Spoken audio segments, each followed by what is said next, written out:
Salut! Eu sunt Remus Retegan, day trader pe cripto și investitor în stocuri și am fost minus $40.000 pe contul meu ca să-mi dau seama de un lucru simplu: investițiile tale te pot face un trader slab. Iar acest lucru s-a întâmplat odată ce eram un trader cu experiență. Nu mai eram de mult un trader începător. Problema a început de la lifestyle-ul meu. Atunci călătoream mult, eram prins cu alte lucruri și am început să ignor piața. Între timp, marketul a intrat într-un downtrend, iar eu eram expus.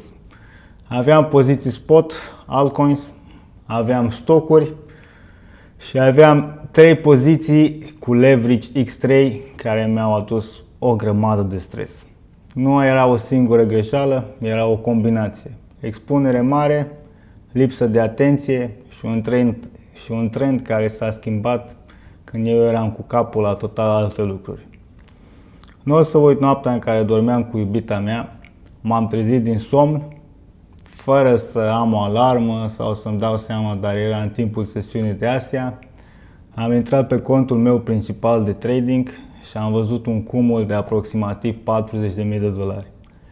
Pe lângă asta, eu mai aveam alte poziții spot pe exchange-uri, Bitcoin-ul pe care îl aveam pe Cold Wallet și mai aveam și stocuri. Nu era vorba doar de minus $40.000. Țin minte că am început să tremur, s-a trezit iubita mea din somn și m-a întrebat ce s-a întâmplat. Următoarea perioadă a fost una de supraviețuire, eram în acest survival mode, eram într-un stres continuu, nu mai puteam să dorm ca lumea și începeam să mă aprind ușor de la discuții cu persoanele apropiate din jurul meu. Singura persoană cu care mai puteam să vorbesc era unul dintre prietenii mei care, bineînțeles, era în aceeași situație ca și mine. Și după o discuție cu iubita mea mi-am dat seama atunci de un lucru: după ce o să reușesc să ies la un break-even sau la un profit mic din toate aceste poziții, nu voi mai lăsa niciodată ca expunerea mea să-mi afecteze viața personală. Dar, pe lângă starea mea emoțională care era vraiște, a apărut o problemă și mai gravă. Eu nu puteam să mai gândesc lucid, nu puteam să mai gândesc ca și un trader. Eu începeam să fac knife catching, la fiecare bounce aveam o speranță, pentru că cum puteam eu să dau short la investițiile mele? Era ceva contraintuitiv. Altcoin-urile și stocurile mele deja erau în foc. Cum mai era ca și eu să mai arunc cu niște benzină pe lucrul acesta? Și atunci mi-am dat seama că expunerea mea, toate pozițiile care erau în drawdown, nu mă lăsau nici măcar să-mi fac meseria mea să fiu un trader.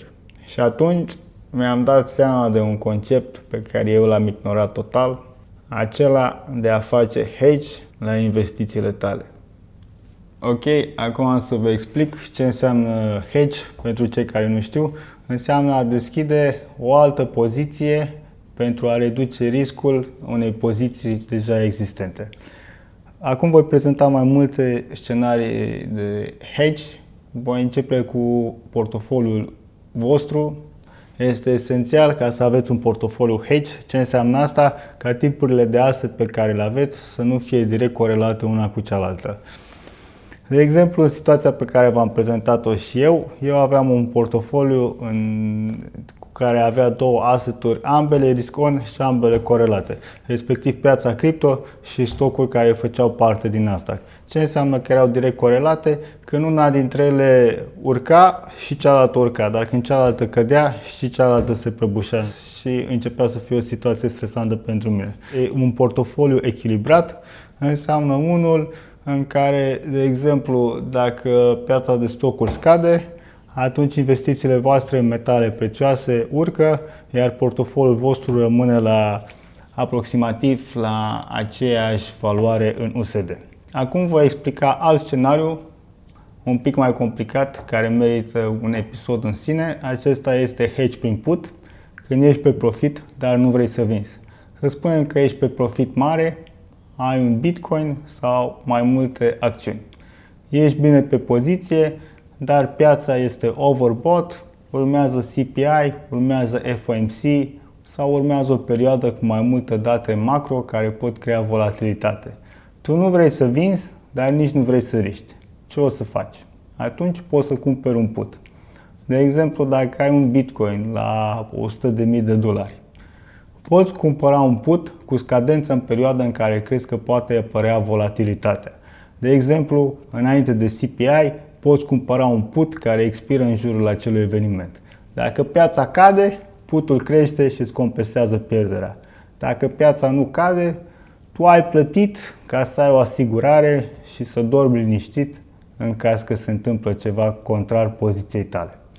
De exemplu, ce faci dacă în scenariul în care te îngrijorează o lună întreagă? Dacă ai o lună plină de evenimente, CPI, FOMC, șomaj, sau ești un trader ca și mine care crede în sezonalități, o lună care face parte care are o sezonalitate bearish și nu vrei să vinzi poziția, poți cumpăra un put cu scadență la finalul lunii. Dacă ai dreptate și piața cade, ești protejat. Dacă nu cade, ai plătit doar costul acestei asigurări. Iar varianta cea mai eficientă, put spread. Acum, dacă Bitcoin este la $100.000 și crezi că în cel mai rău caz ar putea scădea la $90.000, nu cumperi un put simplu pentru că poate fi scump. Cumperi un put la $100.000 și vinzi un put la $90.000. Astfel, între $100.000 și $90.000 ești protejat. Iar pentru că ai vândut putul la $90.000, costul asigurării scade. Este o metodă mai eficientă, mai profesionistă. A doua variantă, cea mai simplă și cea mai apropiată de un trader, este cea în care dai short. Ca să dai hedge, înseamnă să dai short 1x la poziția ta. Tu alegi dacă dai short la întreaga ta poziție sau doar la 50% sau la 25%. Se pot întâmpla următoarele cazuri. Unul dintre acelea a fost acesta, de exemplu de pe 28 ianuarie, pe care l-am prezentat și în video trecut, unde aveam mai multe semnale bearish și unde am avut și o intrare doar bazându-ne pe SMT și în același timp și pe EMAs.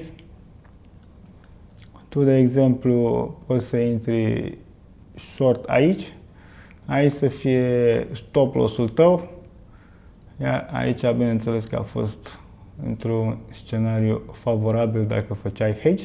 Să faci hedge este foarte folositor și în timpul unui bull run. De exemplu, aici prețul a luat o lichiditate importantă, este la rezistență, te aștepți să scadă, poți să dai hedge 1x, short 1x la o parte din poziția ta și pe final să închizi fie la break-even sau când prețul ajunge la suport și să ai la final o cantitate mai mare de Bitcoin. Pe final, a fi hedge nu este vorba de a avea o altă poziție deschisă care să fie în profit, ci de a avea o asigurare în caz că piața merge împotriva ta. Iar dacă nu vrei să ajungi acolo, recomand un like și un subscribe pe canalul meu. Ne vedem în următorul episod.